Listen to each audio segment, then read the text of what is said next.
love, whether it's toxic or healthy or somewhere in between, is also this really intense force. Like when you're really in love, it's hard to see things clearly. Like you're almost tasting color, depending on how you feel that in your body. And this is definitely that kind of a love.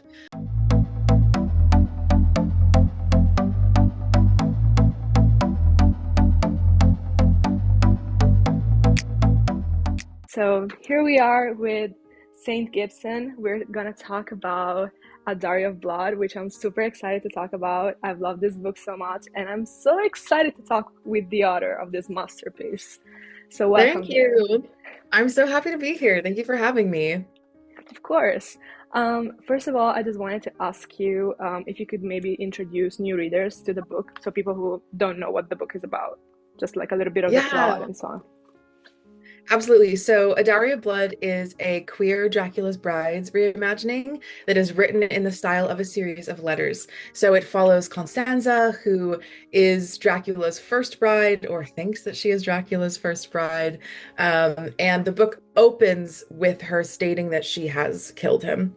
So, that's not a spoiler. And then you spend the rest of the book trying to understand how they got there and understanding this love story and also the love affairs that she had with the other consorts that led her to make that decision. So it's a little bit of a story told backwards.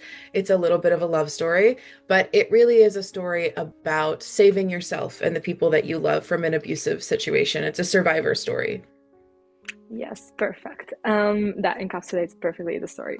So, first of all, I wanted to ask you what drew you to writing this story. So, like, was there a moment in which you realized you wanted to start writing about this, and what did you want to convey to the public about the story? Totally. So I've always really loved vampires, and I've always been really fascinated by the brides in the Dracula story.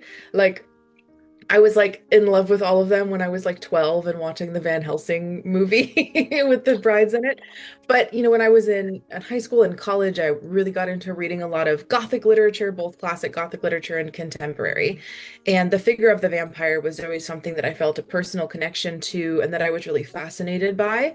Um, I'm really influenced by the work of Anne Rice in a lot of different ways, but particularly kind of her framing and exploration of the interiority of the vampire. So Dowry was a pandemic book for me. I had kind of had this thing kicking around my head where like I wanted to write about the brides. I kind of wanted them to all be from different time periods and have a different perspective on the story. But then I think it was the first year of the pandemic. We were stuck inside. I had plenty of time and I was kind of sad, but one of the things that made me feel better was I would watch these like musicals and plays with my friends. Like I think we would use like StreamYard, you go in and all like type to each other at the same time when you're watching something. And we watched some really beautiful old Gothic musicals, and particularly I really liked Elizabeth, Das Musical, which is a German language musical about Empress Elizabeth of Austria. But there is kind of this figure of death in the story that is in love with her and that pursues her across time and across generations, but is also kind of a controlling figure as well. So I think that unlocked kind of the framing I wanted to use for this for me. And I finally had the time to get into the vampires. And I love writing about love. And I work in the Gothic, and so I think a lot about like obsession and possession and the line between wanting to control and consume someone or loving them and being devoted to them. And it's something that I'm really fascinated in reading about in literature. Like my favorite Gothic novel is Wuthering Heights, which is all about obsession and love and Yeah. fixation gone too far and turned into its own kind of idol. And revenge. We love revenge. So I was thinking about all of these things, and I think a couple of the other things that I was reading around that time that helped me figure out the framing that I wanted to take for Dowry was I read Why Does He Do That? Which is by a psychiatrist and a social worker. It's an exploration of case studies of domestic abuse.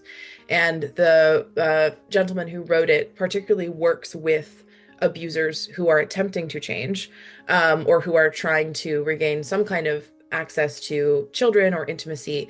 And so he has a really interesting and important perspective on why abuse happens, how to spot it, how to prevent it.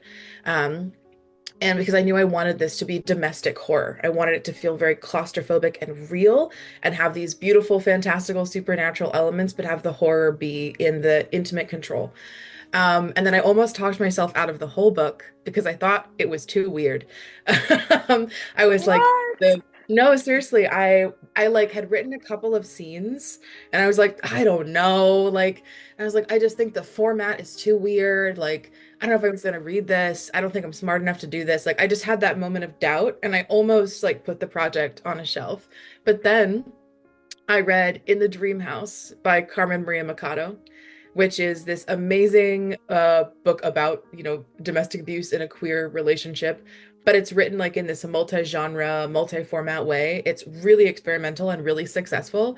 And I was like, okay, if that author can do all of that successfully and it be so amazing, I can do these couple of weird things well. Like I think I can do it. And it made me want to finish the book. So that's a little bit more about, I think, some of the influences that went into the story. But I feel like they all kind of came into my life at the right time. And I was like, yes, I see it. I see what I want to do. But yeah, that was 2020. That's crazy. That was 6 years ago. And it God. came out Yeah. indie originally. And then in 2021, we had the trad version come out. Yeah, no, well, thank you for believing in yourself and doing it. I think.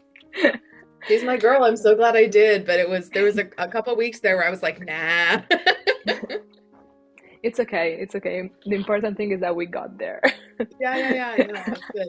And it shows you, I think, sometimes like, yes, believing in yourself. And I also think at that point in time, I was like, regardless of what happens with this book and how it turns out and if it gets published, I think that like you need to write this story, and I think that it would be therapeutic and pleasurable for you to do so. So I was like, I think I want to do it for that reason. But also seeing someone that was doing something that is weird, like In the Dream House is weird, like complimentary, not in a bad way, but it's odd. It's not like anything else, and that's why it works so beautifully. I was like, okay, that gave me the confidence I needed. So it was like a combo of seeing someone do something and believing in myself, which is something I always tell authors who are like, how do I know I'm writing the right story or I'm discouraged and I don't want to finish? I'm like, there's some things that you can find outside yourself, like talking to your friends or finding encouragement. And then at the end of the day, you do have to decide that you're doing it for you in a little bit of way, and that will get you over the finish line. Yeah, that's amazing. I'm glad you did. Um, so as you said already, the book is from the perspective of Costanza, which is one of the brides, or she thinks Yeah, she's the first one, but one of the yeah, brides. Um, but the original story is from another man's perspective, and it's about Dracula. So in this book, you never explicitly name him. So like we right. have this I would call it like a shape of a man that is like lingering there, but it's never actually. I I mean, like it's that. seen by Constanta. Yeah, Constanta like loves him so much, and I also what's different for me is that you picture him. I mean, Constanta pictures him as this beautiful man, and I'm always like used to think of Dracula as someone horrifying and kind of like scary, which he is in the way he behaves, but not physically, you know? Yeah. So I wanted to ask, why did you choose to not name him in the story? Oh, this is one of my favorite things still about this book, and I'm always happy to talk about it. There's layers. So I think there's things that I did for like emotional and character reasons, and there's the choice I made for technical kind of craft reasons. So Dowry is a short book. Like it's 50,000 words, actually, fun fact, which is like the cutoff in the industry for when we start counting things as a novel and not a novella. She's a baby little novel. But it's written as letters, so you have these breaks, and some of the letters are pages and pages, and some of the letters are only two sentences, or diary entries, depending on how you want to think about the story. So, um, I knew that I was taking this really deep POV. In writing, we talk about like a deep POV is something where like you're so in the character's head and everything is so filtered through their experiences. And they're almost unreliable because of how like in their own experience they are. And so Constanza is telling us the only story that she can tell, which is her experience of being like in this really intense relationship that like reshaped her as a person. And I think that love, whether it's toxic or healthy or somewhere in between, is also this really intense force. Like when you're really in love, it's hard to see things clearly. Like you're almost tasting color, depending on how you feel that in your body. And this is definitely that kind of a love. So I had in his descriptions, first of all, a lot of fun. I wanted the audience to be able to visualize him enough to kind of know the kind of person we're talking about and a little bit of how he looks and takes up space. But I didn't describe him as much as I would describe any of my other characters. Constanza talks about him constantly. She's obsessed with him. But it's in like this really intense kind of poetic emotional way. So we know some of his physical features. He's very tall. You know that he has dark hair. We know he's originally Greek in this one. I just decided he was Greek. And if he has like a very strong like features, like a strong nose, and that's like it. So I don't actually even tell you much about what he looks like because I wanted it to be so filtered through her experience. I wanted you to more experience the way that that character of Dracula like feels in your body as the reader, as opposed to being able to see him like on television. Because I think that that takes down power, because he is just a person. But I wanted to preserve this sense of he's almost her god for like the first part of her life, and I wanted you to be able to feel that. I think she says in the beginning of the book, I will render you not as a something like I will not render you as a saint in stained glass nor an unholy fire, but as a man. She's really trying in her memories to be like, this happened, this was factual, he's just a guy. But that was not her experience at the time. So I think that was one of the reasons that I didn't describe him in the way that I described other characters. In terms of the name, that for her is an expression of her agency. Like he renames her when he meets her and like is like, you are this to me, this is your name, this is your pet name, you're my wife now. And so she then, after his death, takes his name away from him. And, she says, you are what I say you are. And then she lists all of these beautiful poetic things like, you're like chalk that I wiped off a chalkboard, and you're like ice that's melting like you're nothing because I've freed myself from you. And it's almost like this sacred ritual act for her to be like, and I'm not even going to say your name. Like you don't have rights. Like so I wanted him to start, so it was two-sided in not naming him, because a name is also very intimate. It makes you feel like you know someone first name basis. A great way to make a character seem big and scary and mysterious is to not give their first name or any name at all.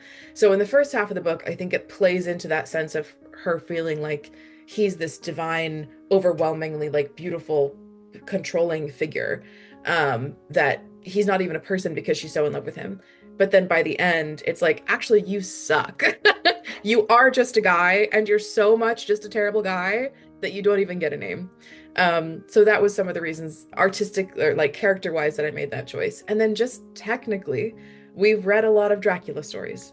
Like we all know Dracula, even if we haven't read books about him, we've probably seen movies or seen little like monster children's lunchboxes and stickers and things at Halloween.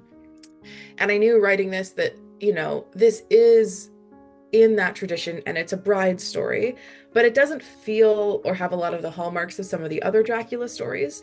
Like the Harkers are mentioned for one sentence, and then they're gone. And I didn't want to almost do false advertising to the audience of being like, this is going to have the sights and smells of Dracula.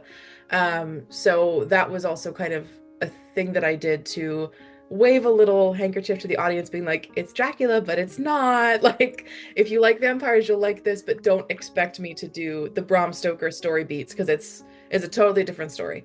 So it's a long explanation, but it's something that I did think about a lot. So I'm always happy to talk about that decision. Yeah, it was really, really fun. He's one of the most interesting characters that I have written because of the way that the lens of the narrative is like on him. I also like thought about the fact that we never get to know Constanta's like real name, that she Yeah. gets taken away. So Yeah, we never yeah, know what what her name was before he found her.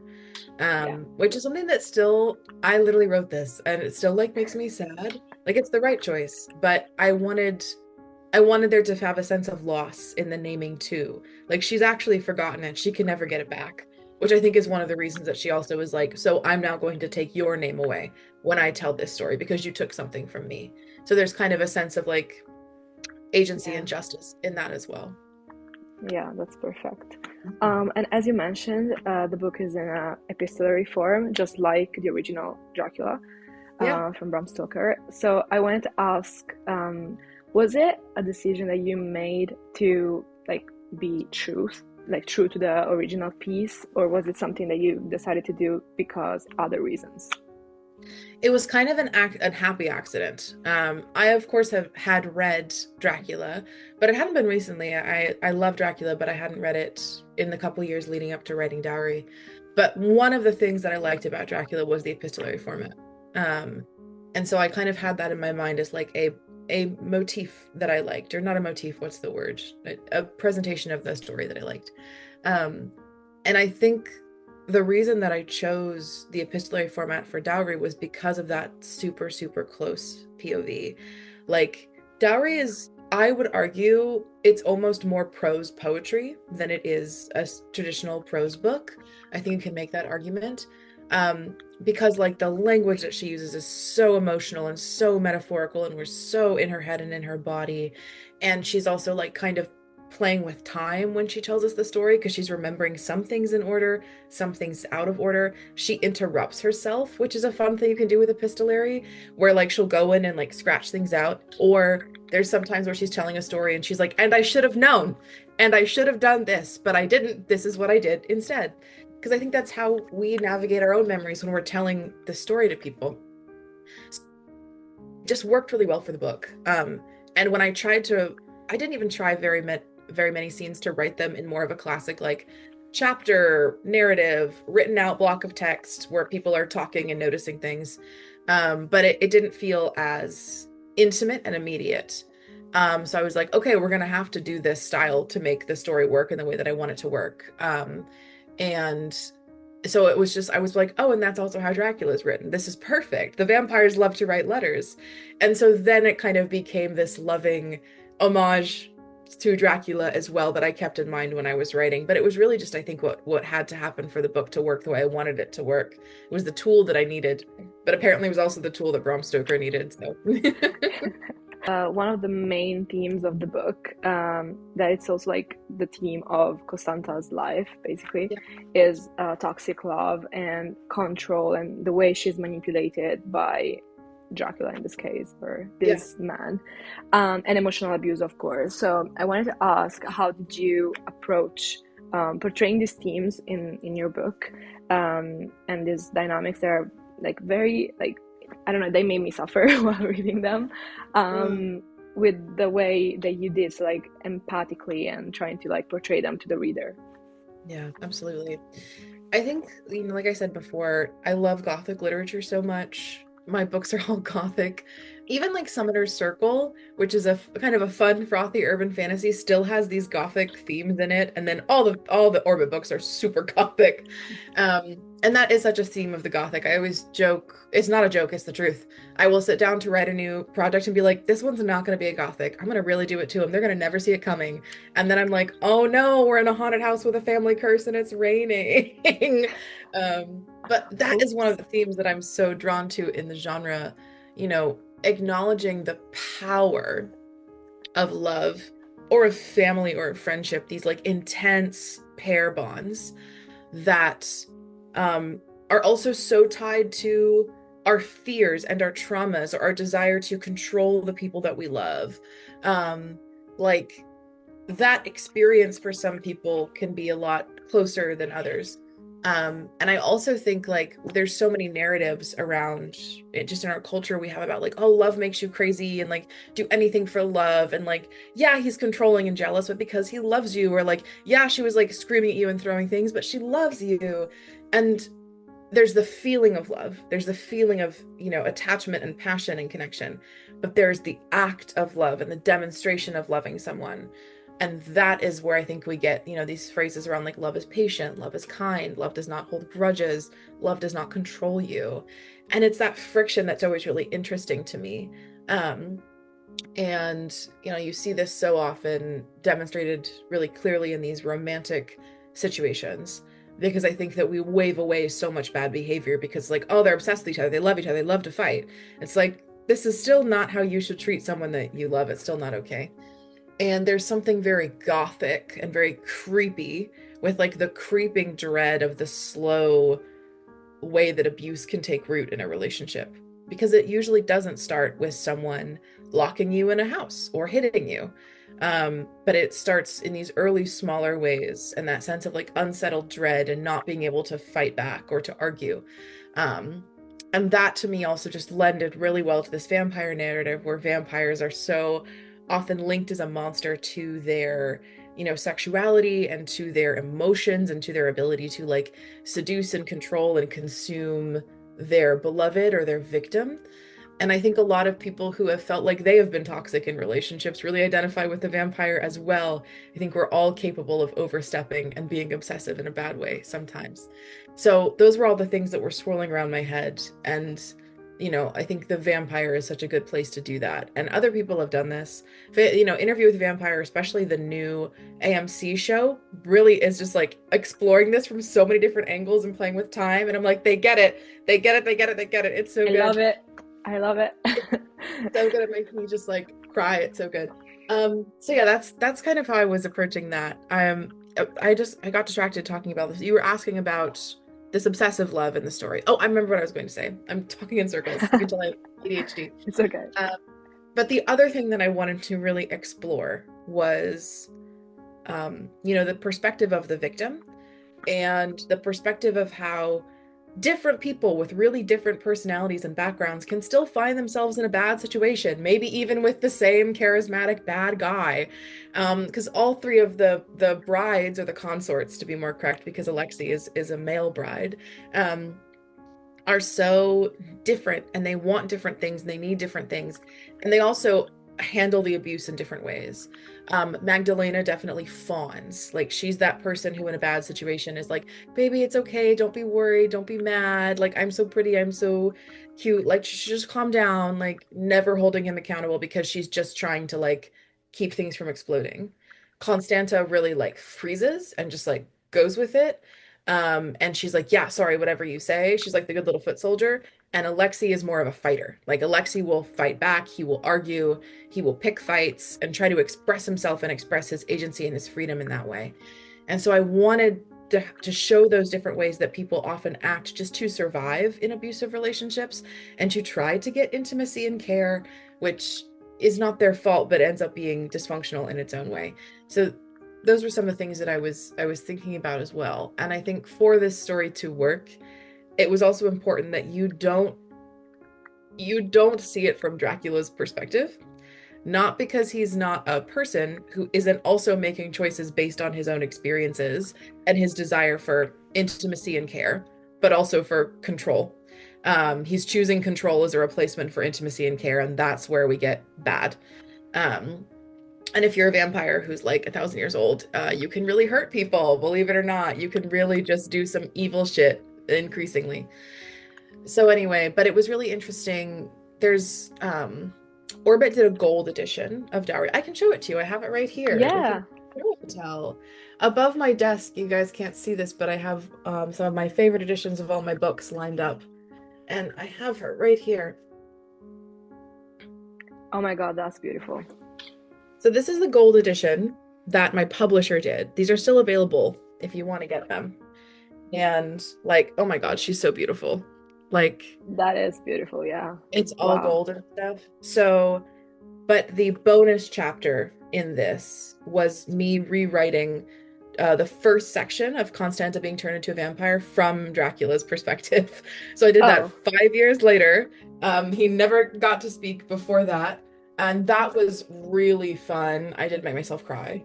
But, people who are aggressors in these situations also believe that they're doing things for the right reasons and think that they have reasons, but sometimes people are just being aggressive because they know that they can win and they know that that will give them the control that they need to feel safe. So it's just something that I have thought about a lot. I have seen it up close in my life a lot. I have been very close to a lot of bad situations, and I wanted to present it in a way that preserved everyone's humanity and agency and also their responsibility in what is going on, while also reminding the reader that like this is a kind of gothic horror thing that happens to people that you can't even imagine, and it takes an just like an insane amount of strength to get out of it. It is for many people the hardest thing they will ever do in their entire lives. And it takes a lot of help too, and the brides help each other. I didn't want it to feel like it was something you had to do alone. Because people in my life that I know who have gotten out of bad situations, even if they chose to save themselves and they did those things that were so brave, they always had help. They always had someone that helped them move or was waiting in the car or that they could call or a place that they could go. And I wanted to show that community and care in that way as well. Yeah, no, I wanted exactly to ask that. Like, since they like the consorts are like living together, with the maker, and they have different ways to like react to things that happen in the house. Because Yeah. like for people that don't know, like the most part of the book is situated inside a house. Like we don't have Yeah. surroundings or anything. It's just like different houses because they travel, they go to different places, but it's still very closed and locked. Yeah. So everything that happens, it's very scary, I would say. It is. Yeah, I'm glad that it feels that way. That's a good way of putting it. I wanted the book to feel really claustrophobic. Yeah, that's the right word. Yeah. Yeah. So like Always have to I'm go gonna back to that house. yeah, no. And even if sometimes they can leave the house for very short like periods of time, they will still have to get back to it and have to like respond to the consequences of what they decide to do outside of it, Yeah. because he won't like them. Yeah. um, so yeah, but I really like the way you decided to put these three concerts together. The way they work together is very beautiful, and the way they complement each other is very interesting, and it works perfectly, I think. Thank you. And I wanted to say, like, side note, one of my favorite chapters is the one from Alexis' point of view at the end. Yeah, at the end, the epilogue. Yeah, I love that so much because like I see myself in him so much, which is crazy. But Oh, like the way he craves for the other brides, like attention and affection, is just like yeah. portrayed so beautifully, and I loved it so much. So yeah, Oh, thank you so that's much. I love that bit. For the listener, the epilogue to Dowry, which is printed now in all of the traditional editions, it was originally an epilogue that I wrote for like I think the Christmas that the book came out in Indy, but it is the Lexi. So if you get to the end of Dowry and you're like, oh no, they're going their separate ways, they do see each other again a lot. And that very last chapter is Alexi, and he gets to see them again in New York City, and it's really really sweet. I love it a lot. I love him, my boy. yeah. I feel that. So I wanted to ask was like, so we talked about the fact that it's a Gothic book, how much you love Gothic books and stuff, Yeah. but also like the fact that it's basically like a psychological horror, but like Yes. transported into another time and place and Dracula. But I wanted to ask, how did you balance these two things, which are not like, so if we think about Gothic movies or books, you mentioned Wuthering Heights, so I think a little bit of psychological horror is always like present, so it's important. Totally. There's so many different ways to like define the Gothic. And many of them are complementary, but I think for me, in the most basic way, when I'm writing, the way I'm thinking about the Gothic is, this triangle of romance, horror, and fantasy for me that I'm usually trying to have in tension. You don't always have to have those elements in a Gothic, but in mine, they usually are. So there's always horror present, is what I'm saying. Even when I'm writing things that are really romantic or beautiful or sexy or fun, there's always that element of darkness or friction or something that's below the surface that wants attention. Um, and it's just something that I always bring into my work and I think about a lot. And it's funny because I'll forget about it sometimes, but I did start out, especially when I was moving, I wrote a lot of poetry in the beginning. I still do sometimes. I think you can see the fact that I was originally trained as a poet if you read Dowry of Blood, Yeah. especially. People are like, why does Dowry feel different from your other books? That's prose poetry, baby. Like I think you should read more poetry. It sounds like you would love it. Um, and but especially when I was early getting into writing prose, I was writing a lot of horror and I kept doing it accidentally. I would write a story and I'd be like, is this a horror story? Or I would have my friends beta something and they'd be like, oh, this is a good horror story. And I'd be like, what? Um, and I think that, these these things, the stories that we want to tell and these themes that are inside us are just going to come out. It's like if you meet someone who thinks that they don't write romance and they don't like it, and then you'll read their manuscript and you'll be like, okay, so this like romantic through thread is like the strongest part of the book. And sometimes it takes other people pointing out, you seem to really be interested in this. You seem to really love this. You're good at talking about this. You should do it more. Um, and Dowry is definitely in that early part of my career when I was still really sunk into horror, which I think I'm getting back into now a little bit, which feels good. But I don't know, I think horror allows us to, similarly to the Gothic, horror allows us to access some of the like deepest, heaviest emotions that we feel. One of the reasons I love the Gothic is because, it's very operatic, it's very high highs and low lows. It's a little bit over the top in an intentional and a good way. Like you see things that are these feelings that are larger than life, and it helps you kind of feel them and process them yourself. And horror is very similar, but we're going there with things like fear, anger, rage, dread. Um, and grief a lot of times too.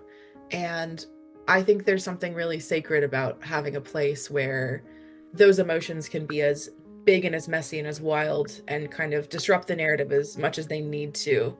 And that's part of the reason why I think there's always horror elements of horror in what I do, even if there's these lighter elements, like for example, again, Summoner's Circle, which is my urban fantasy romance series. It's a bunch of magicians being gay in Boston. If you like a CW TV show, it's like that. But there are these moments where it's like, and the family trauma is here, and we're cursed, where like there's darkness, there's heaviness. And being able, I think, having trained in horror and being able to reach into that box of tools and pull that in sometimes is something that keeps me agile and strong as a writer. And I think, makes the books hit in a way that's really meaningful. I'm not a super, how do I want to say this? I'm not like the lightest and breeziest person. um, I'm very fun to be around, but I'm like a heavy Scorpio stellium, if you like astrology. I'm just always Yeah. been a person that's really interested in like, let's get deep, like let's talk about real stuff. Like, what do you think about death? Do you believe in ghosts? What was your childhood trauma? And there's so much meaning and value, I think, into getting deep and dark with the people that we love, in addition to like being light and fun. And so I always want to take the audience to those places as well. I'm never going to pull back from the dark corners because there's a lot to be learned there. There's gifts to be found in the darkness. Like, quick question, like, would you describe Savage Blooms? So I'm gonna read it soon, and I haven't yet, but it's gonna be one of the next book of the month reads with my friend. Ooh. Would you describe it as gothic as well? Savage, yes, Savage Blooms is the most gothic of all of my Okay. books. Perfect. Savage Blooms, quickly, Savage Blooms is the first book in a trilogy that is currently Okay. running. It is a erotic gothic story about four toxic people who are trapped in like a Highland manor together, who are doing Yeah. mind games on each other and trying to like break a family fairy curse. And like that's wild enough. And then the series itself is just like curses, generational trauma. Would you like some toxic love, obsession? Like it's also really beautiful and cathartic, I think. But yeah, it's my when I promote it, I say it's like gothic with a capital G. Like any of the tropes from your favorite old school gothic stories, any of the themes and motifs, it's there. So that has been a That's really great. fun That return sounds to like a form. meeting. I'm gonna love Yeah, it. because Dowry is really gothic, but Savage Blooms is like it's gothic in the way like Wuthering Heights is gothic. Savage Blooms is gothic in the way like you know, stories about like trapping your niece in an attic and forcing her to marry the evil priest to get your inheritance are gothic. Like it's that kind of feeling. So it's my love letter to those stories as well. If you're Yeah. listening, Savage Blooms is out now, and Tangled Roots, the second book in the trilogy, will be coming soon. But that is my newest book, and if you like toxic gothic situationships, everyone is bisexual, and it's raining and we're sad and having sex in a gothic mansion while fairies are outside making us go insane, that's the book for you. Savage Blooms. Yeah. My next question is about the way in which we have relationships, love, and everything that it's sentimental in the book, but like also supernatural elements have their importance in the book. So like Yeah. it wouldn't be the same without them. And so these two things are like central to the story. So I wanted to ask, how did you conceptualize the fact that there are different kinds of power. The power that someone can have over someone else due to their like position in a relationship, and also the fact that there is another kind of power, which is the one we have in the supernatural way. So like Dracula, because like I feel like he is portrayed to be in the beginning of the book as this very like overwhelming man that has all the power to do everything he wants. Like everyone has to fear him. Also, like Costanza does fear him, even if she says she loves him. But at the end, we can see that he can be defeated. But like it was Yeah. not something that she would think at the beginning. So like let's dive into that. Yes. We've talked, like you said, a lot about kind of the emotional elements of the book, but it's all built on this supernatural framework. Um, and it was really fun for me to sit down early on in writing and being like, there's so much vampire lore. Like, we have so many different kinds of stories about like their powers and limitations and like how they're created and choosing what I wanted to keep and what I wanted to leave open to interpretation and what I was just like, nah, we're not doing that. That was really fun. And so, something that's really important to Dowry is this idea that vampires get more powerful as they get older. Like, the longer that you are a vampire, the more strength you have, you eventually get this ability to turn other people, but it's like a maturity thing. You can't do that when you're young. When you're young, you're more vulnerable, you need to feed more often, that kind of thing. But also, when you're younger as a vampire, you can still tolerate a little bit of light. You can kind of see dawn and dusk a little bit. You can see light out a window, kind of thing. And you also can have a little bit of human food and like a little bit of wine, and it won't upset your stomach too much. So there was this fun thing to play with where, like, the older you get, the more powerful you become, the more fully vampiric, and you get all of your abilities, but you also lose like those last vestiges of your humanity. And so we follow Constanza over like I think 500 years in this book. I think it's like the 1300s when we meet her. Yeah. Is that true? Yeah, 1300s. Well, that's more than that because we leave them around in the 1930s, 1940s in Paris. Um, so, we see her watch the other brides turn and watch their humanity fade and their come into their power, and also her relationship to her own body and her own power change. And something that Constanza gets into is her little side hobby is killing abusive men. Like, she really enjoys for her victims, for her meals, like killing abusers, people who are beating their wives and children, people who are like cheating. She kind of has this avenging angel thing going on, which Dracula mocks her for. He's like, you're going to grow out of this. Like, eventually you're going to understand they're all the same. There is no right or wrong for us, but like, have your fun. I'm glad you're eating, basically. Um, but I think for her, that's also an expression of her like wanting to be aggressive towards this injustice that she's experiencing, and she can't do it at home, so she's going to do it somewhere else. And that was really fun as well. Like, I'm not going to do this. This is not a promise at all. This is not intention, but it would be fun to write just like a spin-off of her just like doing her little superhero killing men things in different stories. So, there was things like that where I'm like, as you come into this power, how are you going to choose to use it and how is it going to affect you? So, in age and time were the supernatural things that I was really playing with. Some of the other things about vampires that are really cool that I love, like sleeping in coffins and having to sleep on the earth of where you're from. I didn't do that because it's hard to have an orgy in a coffin. I needed a bed for like four people. And they move so much too. Like, they're very itinerant, these vampires, which is part of the reason that their murders and their, corruption of politics don't get caught, but also why no one ever helps out these people who are trapped in a house with this guy who's mean to them because they're always moving. Um, so there were some things I had to sacrifice for the sake of the story I wanted to tell, but I wanted to keep those things. And there also is like, it's not as surfaced in the book, but there is this sense of like supernatural magnetism or mesmerism. And part of that is age and time and practice, but I do think as the vampires get older, they get more compelling and harder to say no to, especially to like their human, hosts that they're eating. Seduction is how they find their meals. But you also feel that in the power difference in the house where Dracula just has this like presence, like this just compelling magnetism from existing. And the younger vampires don't have that, and they're still susceptible to that. Like they're getting that 24/7 from him in the house, which also makes them want to go along with what he's doing. And they also don't have anyone else to show them the vampire ropes because he has strategically never allowed them to meet anyone else or even know that other vampires exist. So that was some of the supernatural things that I thought about that were really fun. And then there were some things that I kept vague because I wanted the audience to fill in the blanks, and also so much of Dowry is also the horror of not having the whole story. Like realizing that the person who holds the information in the relationship has been keeping things from you. That's horror to me. That's like a Hitchcock movie. That's so scary. Um, and it takes Constanza hundreds of years to even get a straight answer out of Dracula as to, I call him Dracula, we know he's not Dracula. You get it. Yeah. As to, are there other vampires? How many of them are there? How long do we live? Like, she doesn't even understand how her own body works because he won't tell her and he won't allow her to get that information elsewhere.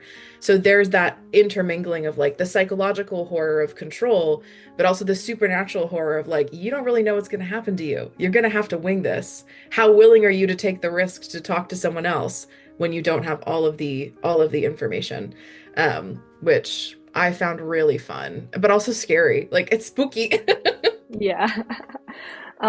Since you just said it like in a perfect way, you said it's the way we don't have the full story. Like Costanza didn't have it because someone was like keeping information from her. Yeah. The way you wrote the book, which is very poetic, and I loved it, and as you called it, like poetic prose, I think it really takes us into Costanza's mind and what she thinks, what she feels, most importantly. But do Yeah. you also think, since she's living those things that she's telling us, could she be an unreliable narrator? Because sometimes I feel like reading books, I'm always like wondering this about characters that are very like deep into the story, and I feel like the emotions and things she goes through are very like massive to her. So maybe Really. she could Yeah. keep things from us. That's a really good question. I'm happy to answer that, and just kind of threading the needle back through to what you just said about what we were just talking about how you don't have all the information. The audience doesn't and the characters don't. Um I hope this is implied, but like even Dracula doesn't have all of the information. His kind of like obsession that he has, all the vampires kind of have their little thing that they do with their like very long lives to kind of keep them going so you don't go crazy. He's like very scientifically minded, and he's doing these weird little like experiments in the basement and like keeping notes trying to understand scientifically how vampirism works and how vampires are different from humans. He is doing like weird science experiments on people and stuff, which is creepy and strange, and information he's keeping from people, which makes you more mad when you're like, you totally know what's going on. But the reason that he is doing that is because he also was never given the information. He doesn't know. Um, it's only touched on very briefly in the beginning of Dowry. It's referenced in his chapter, but he's from ancient Greece. He's from ancient Athens, and he was like originally a slave to his master, who was also his sire. So he's starting in a position in society where he's like illiterate and doesn't have a lot of power and is himself being abused. And then he kills his master and goes from there. So he started out with no information as well. This is one of the ways in which kind of the generational trauma of the vampires gets passed on. And this idea that like one of the greatest ways to control someone is to not tell them the whole story, or to only tell them a very specific version of the story. So I think it's something that Constanza is really aware of as a character, but she's also aware of the fact that she can't escape her own experience. I think that's why in the beginning of the book she makes this statement where she's like, I'm going to tell the whole truth and nothing but the truth. I'm not going to glaze this guy, and I'm not going to blame him. And it's like that's all she does through the book is alternate between being like he was the greatest and being like he was the devil, which both of those things were true to her at different times and sometimes at the same time. So I wanted the audience to feel her struggling with herself and her memories, and the way that those memories even make her feel about herself as she's trying to just tell the story in a straight line. But memory is in itself fallible, and the way that we remember what was done to us or that we did to other people is very fallible. So to that end, yes, she is unreliable. And I certainly think that there are things that she's like, absolutely, this is totally how it happened. I was just a journalistic observer. And it's like, no, you weren't. Don't lie. And so I don't think it's so much like there's a story beneath the story that you need to look for with something where the narrator is deeply unreliable, like, say, Lolita, Vladimir Nabokov's Lolita. There's the narrative that we're getting from Humbert Humbert, which is the story, but he's so, I love that book, and Nabokov so beautifully and cleverly has this whole story going on underneath it, which is Dolores's experience of her life that we see enough of in these moments where we can fill the gaps and see her experience of the story. It's not a book that's written like that, where there's kind of a second narrative that I'm inviting the audience to find. But there are certainly moments where it's like, I'm not sure anyone actually knew what happened in this room. Like, I think she's piecing it together from just pieces of memories and what she wants to believe. And I think there are other moments in which she has more of a sense of the story.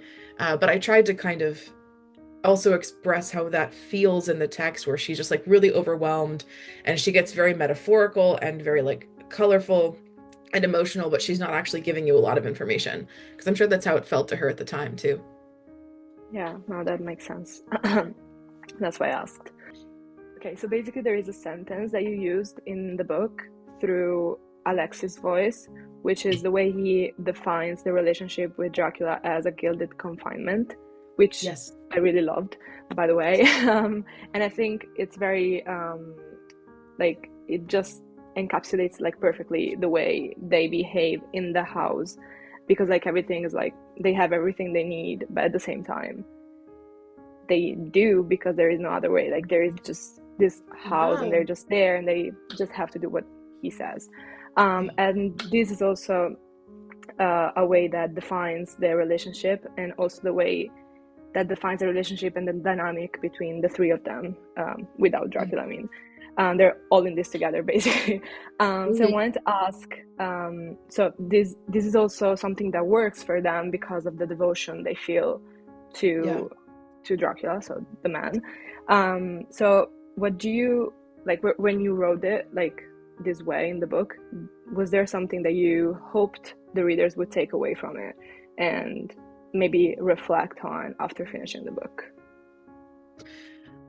I think in terms of the themes that we've talked about confinement and about having, on paper what you need to survive, but nothing about what you need to be safe and to be whole. Um, it's kind of what I was getting at with that. And, the money does eventually start to run out, which really gives the sense of urgency at the end of we need to figure out what we're doing. But for a long time, he is just able to like move them around and give them whatever they want. And you want furs? You want to go to the opera? Fine. You want a new carriage? No problem. Like, you want me to bring dancing girls home so you can eat them? I don't care. Like, so there is this like almost transactional nature of their relationship with him that is based in power and protection and money. Um, and in some ways is keeping them safe. And in some ways, this is their little home nest den of vampiric protection. And that system wouldn't even necessarily be the worst in another situation, but it's the abuse of power and the fact that they aren't allowed to make their own money. They aren't allowed to go out of the house really without even his permission or like his accompaniment. They aren't allowed to have really like lovers that he hasn't signed off on that aren't more than like temporary. They aren't allowed to have friends. Um, and when they start getting too integrated into a place and it feels like, oh, maybe I have rights. Maybe I should talk to my friends about what's going on. Maybe I could do this something different. He moves them. So that's one of the reasons that I kept using this for language around like, gilding and the golden cage and stuff because like, yeah, you're having what you need to survive. And I think especially for someone like Alexei who comes from poverty, that is nothing to sneeze at. That's really important. This is the first time in Alexei's life he's ever experienced material safety or security. Coming from someone who is saying, I love you and I will take care of you and you'll want for nothing. That's literally how Dracula gets him into the carriage when they first meet. It's like he has this very sexy kind of like Koschei the Deathless monologue where he's like, you'll be in like furs and pheasant and roe and like you'll want for nothing and you're gonna have all this wealth and you'll never be cold again. And Alexi's like, bet, I love that. That sounds great. That sounds like love to me. But I think that's also why Alexei is someone who is able to better distinguish between those things. Is he's like he knows what it costs to have these things, and he can see how transactional this is. And also, I don't know, it's really Alexei love hours today. You're making me think about him a lot. I really love this character. One of his functions in the narrative to the girls, to Constanza and Magdalena, is, he is so social. He really needs friends and socialization. Like it's a really like core need for him. And the girls also have that need. But they're able to repress it and suppress it a little bit more and just like be like, we're each other's friends and we have Dracula and like that's what we do. And Alexei really reminds them of their humanity. Like we meet him when he's young. He's the younger vampire, and so he has more access to his humanity, but also the things that he loves about being alive are not things that can be bought or sold. They're not material.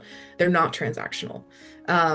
And there's something really powerful and destabilizing about that energy being brought into the house that literally brings everything to a head. They could have just kind of coasted miserably for probably hundreds of more years until Alexei.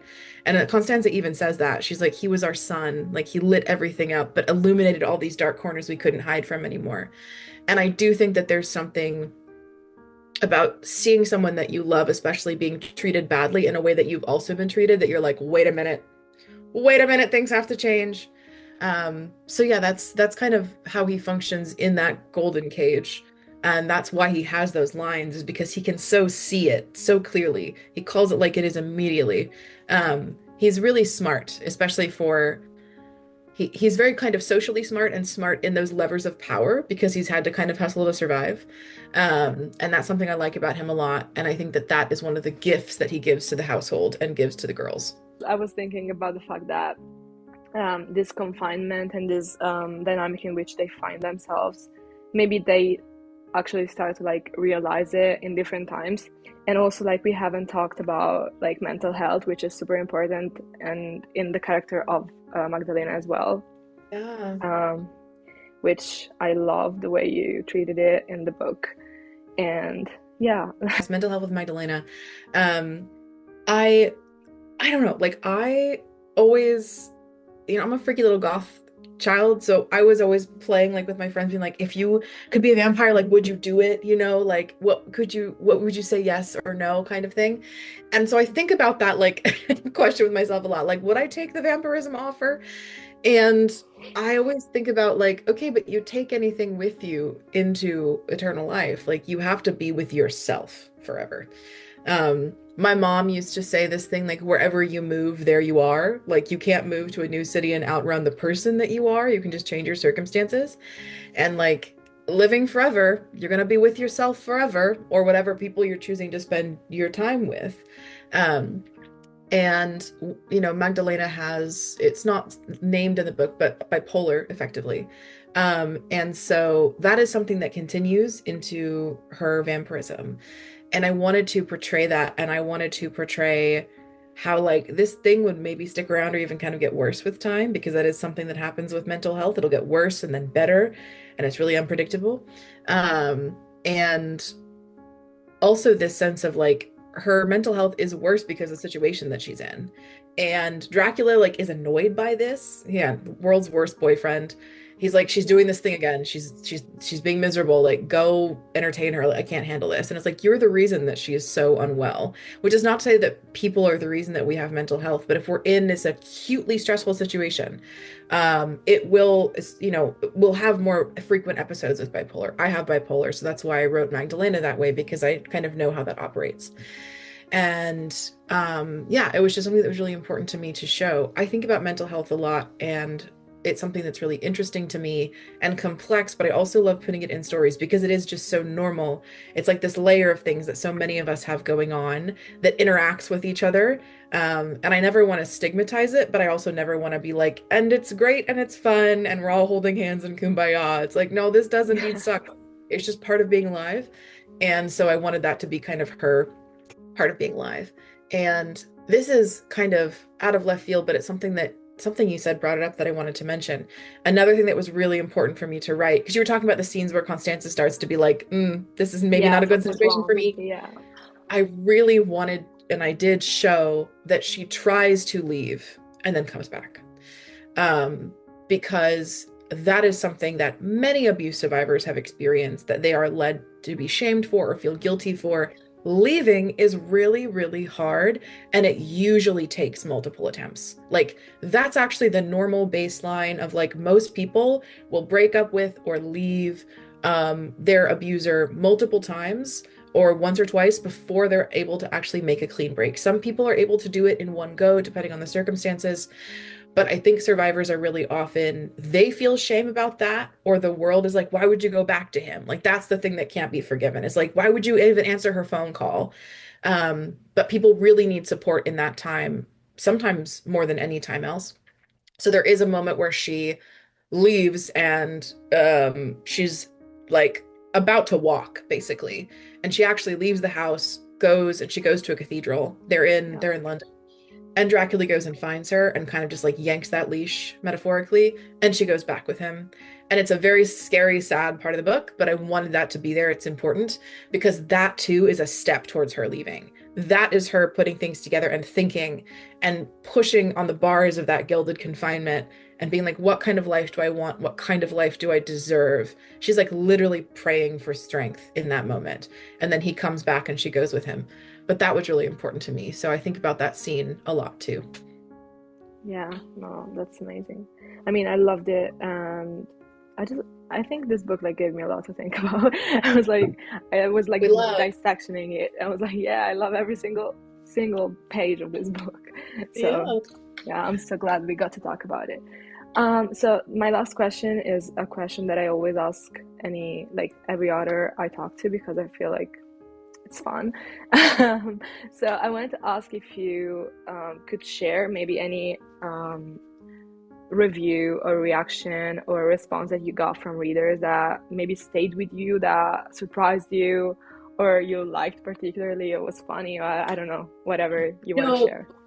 absolutely. So I will answer this question happily, but I have to caveat at the top. I do not read my reviews unless you tag me in them. I'm not on Goodreads and on Storygraph and stuff. That's not my business, and it makes me feel crazy, but I used to be. In the first couple years of publishing, I would read my reviews, or I would like name search myself as bad. Don't do this. You'll make yourself crazy. Um, so I do have some good ones for Dowry, and I've been tagged in so many beautiful ones as well. Like, if you are listening, readers, tag me in things. Please tag me in the reviews, the art, the little memes, the questions about the books and stuff. I do this to play in the sandbox with you. I'm very socially oriented. I like that. But I, yeah, I won't. The only thing is I won't look at or read fic, so please don't tag me in it.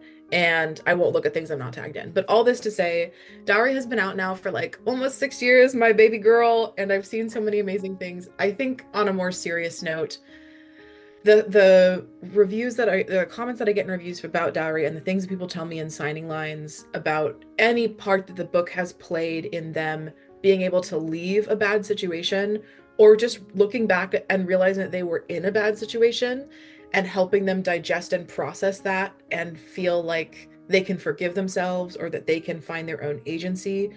That is why I do what I do. Like, that is a sacred, beautiful thing to be a part of. I'm so honored. And I hear a lot of those stories. And like, I just want you guys to know that, like, I do hear that. I see you. I'm proud of you.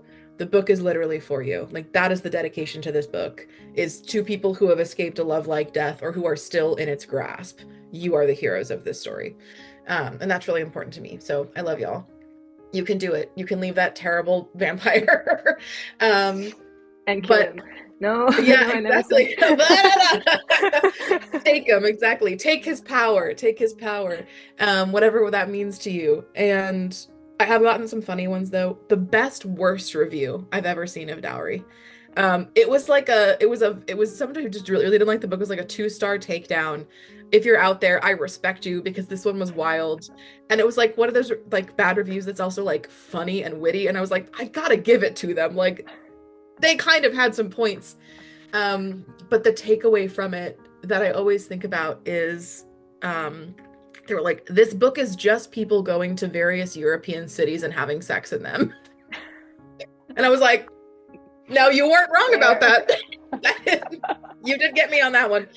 And I think about that a lot, and it's funny. And that was from years ago. I don't even know where I saw that one, but it's like actually an in joke with me and my friends. Like it's become affectionate, where they're, I'll be like talking about struggling with the plot of a book, and they're like, just send them to European cities and have them have sex in them. So that's one of the all-time favorites. But yeah, and I've also seen some really cool cosplay. People really like dressing up like the brides, and that's awesome. I have seen some really amazing cosplay. You guys are so cool, and I love it every single time. People have done like trio like photo shoots with like them and their friends Wow. and their like partners as the brides. Cool, really cool. You guys are amazing.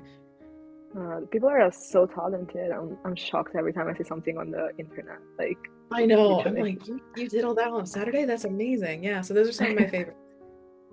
Yeah, no, thank you. And Oh, this was so fun. Thank you so much for having me on. no, I just want to thank you. Like, that means a lot to me. So I just want to say thank you for joining me and sharing your like amazing brain with me and your time. I love talking to you about the book. I love talking to you too. Thank you for asking. This was so beautiful. And thank you for the dowry love. It means a lot to me. I'm glad that the book means so Yay. much to you. Have a good Bye. day. You too. See Bye. ya.